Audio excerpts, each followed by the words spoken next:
ഇത് നമുക്ക് അകത്തു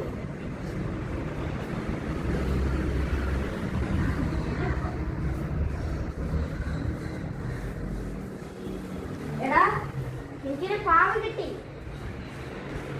എടാ നിന്നോട് മുത്തശ്ശി പറഞ്ഞിട്ടില്ലേ വഴിക്കുള്ള പാവകളൊന്നും എടുക്കല്ലെന്ന്. എടാ ഇത് സാധനങ്ങൾ എടുക്കല്ലെന്ന് മാത്രമല്ലേ പറഞ്ഞിട്ടുള്ളൂ, പാവ എടുക്കാലോ. അന്നാ നീ കണ്ടോ 11:30 കഴിഞ്ഞു. എടാ നീ ഇതുവരെ ഈ പാവ കളഞ്ഞില്ലേ? എടാ ഈ പാവയ്ക്ക് ഒരു കുഴപ്പമില്ല, നീ വേണമെങ്കിൽ വന്ന് കിടന്നു, ഞാൻ കിടക്കാൻ പോകുന്നു. ഈ ചെറുക്കളോട് പറഞ്ഞാൽ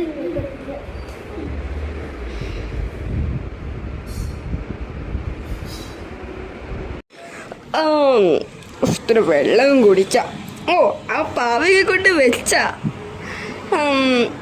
ഇതെന്താ ലൈറ്റ് അടയുന്നേ? അയ്യോ ഇതെന്താ പാവ പോകുന്നേ?